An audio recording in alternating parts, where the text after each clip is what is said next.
Hello friends, the topic is data type. Data type is very important as far as the core part of Java is concerned. So we must be aware about the data type definition and the behavior of variable which is being changing during the program execution, and how the user is going to predict that the value that are been stored in a memory that has been assigned to some variable is being some particular category that has been referenced to some particular category, whether it's been int, float or char.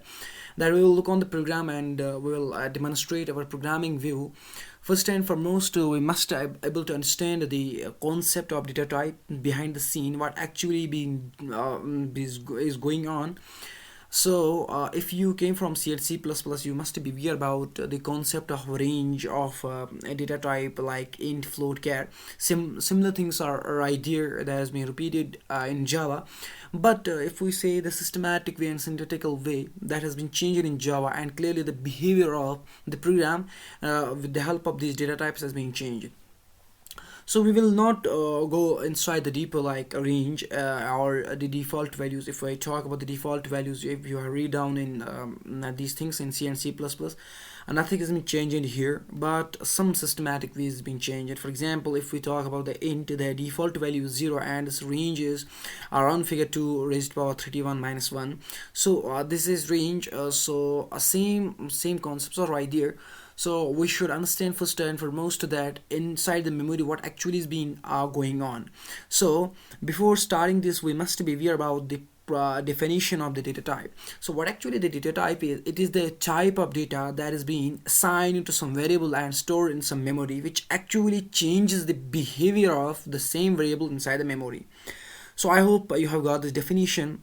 As far as the programming concept is concerned, we should learn the data type first, then we must go to the variable, because the programming practice as well as the book practice, I am right now following the books of Java first hand as well as the Bala Guru Swami. If you go through some playlists, you may be access their first variable, the data type, but it is not actually the part.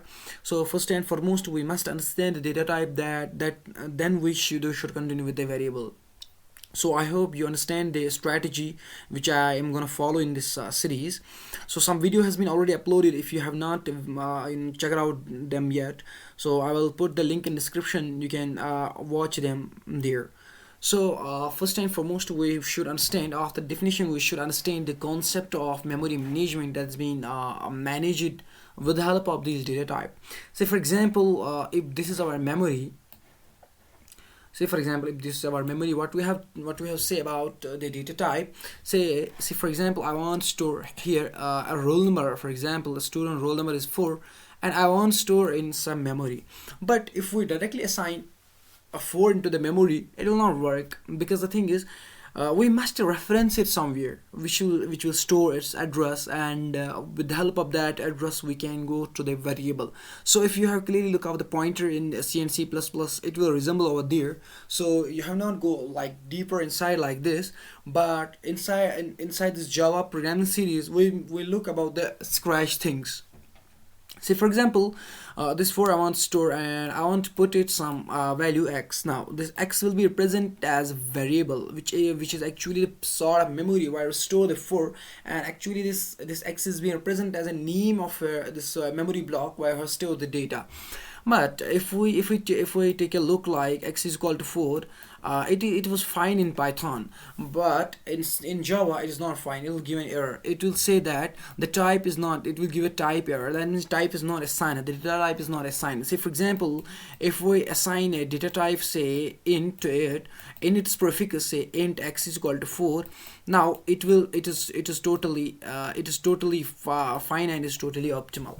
Now the thing is, what we are assigning there, we have told in definition that we want to store a value, and been assigned assessor has been assigned to some variable, and this variable with this data is being stored in some memory, and the type of a data is now being governed by what the data type that we have picked up. It depends upon the user. For example, if you want to go for the float, it will go for the float. He or she can go with the float. For char, he or she can go for the char. Now this was a theoretical demonstration of our program. So let us open up our open up our favorite editor. That's my Ellipse. If you have not downloaded yet, link is in description. You can check out the link and you can download this Eclipse over there.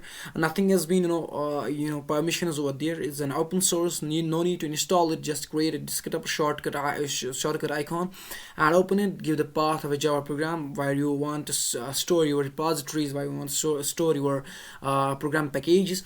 So let's get started without wasting any more time. Say for example, I'm right now in my repository where I created my program. Let's say in SRC I want to create a class. So I'll give my class name as a data type, as why we say data type. So for no clear reason, data. I have created data type, and if you are familiar about why we keep the name as capital and what actually the name of the file is, so I have clearly mentioned in detail everything the files structure of a Java program, why we have clearly demonstrated the structure, and also while we create a first program, I have clarified each and every scratch terms that are related with the Java programming. Say I want to add up some methods over there. So by default it has created some lot of code over there. My program PC is so lazy, I don't know why. Now what we have sorted out in theory, I say that I want to store a roll number 4, but it will give an error. Why so? Because the thing is, we have not assigned this item to some variable.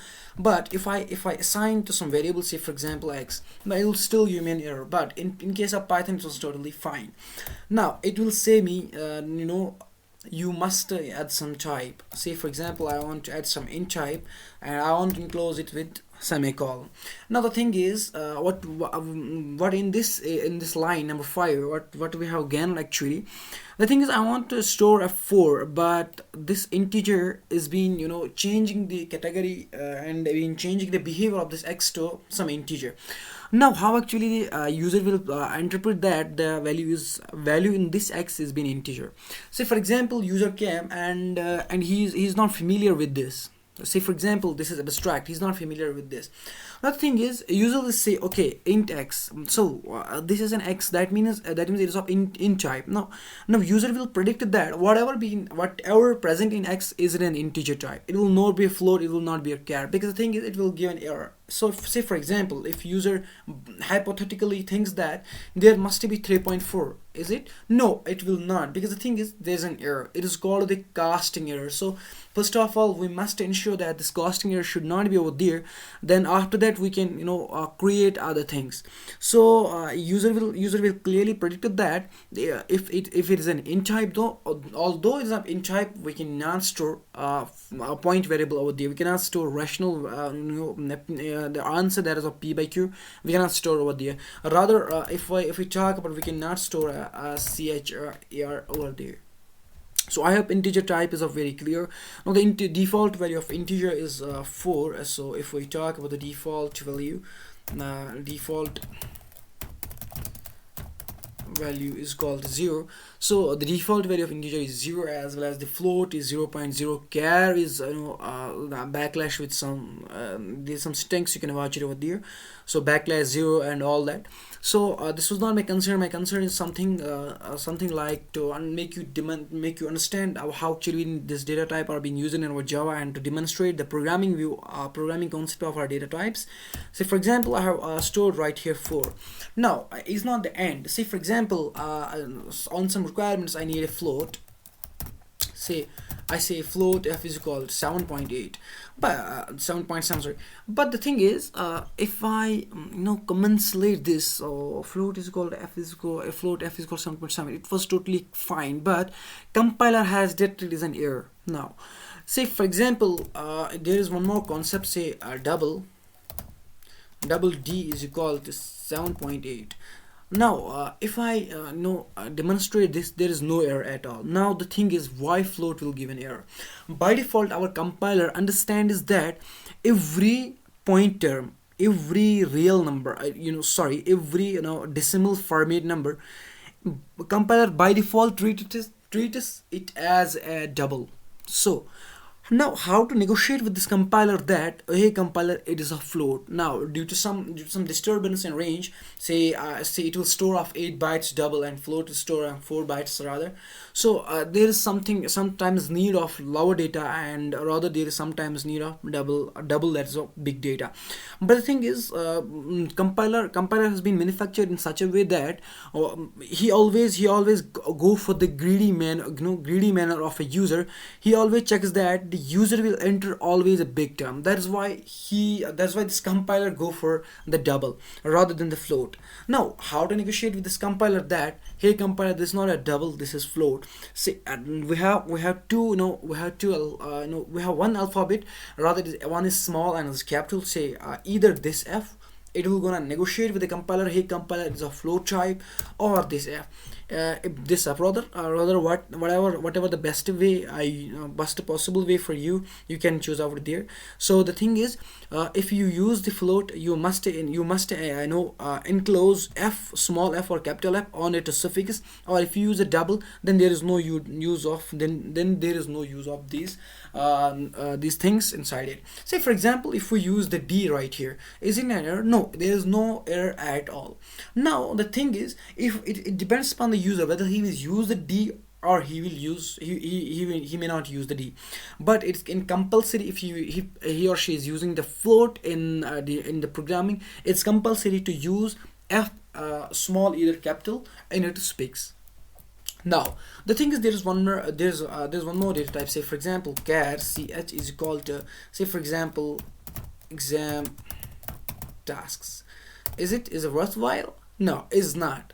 Another thing is, it's a string type. See for example, if I say is a string, now it's been working, but string is not a data type. Make it very sure. We'll create a separate video on it. Is string a data type or a class?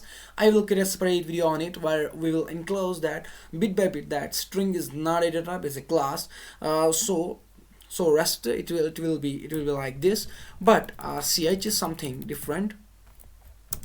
I'll not go, so I'll say char ch is called, say for example, a.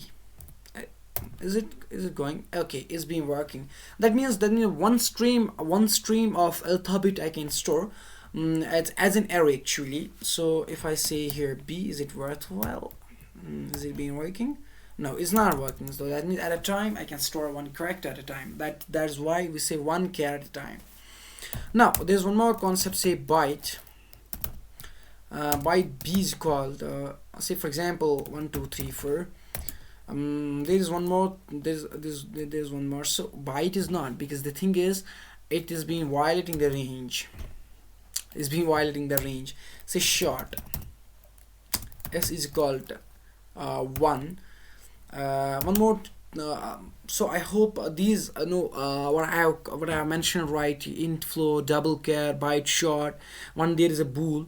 Another data type, you can explore it over there in the documentation. But if I want to print them, what's the procedure to print them? Say system.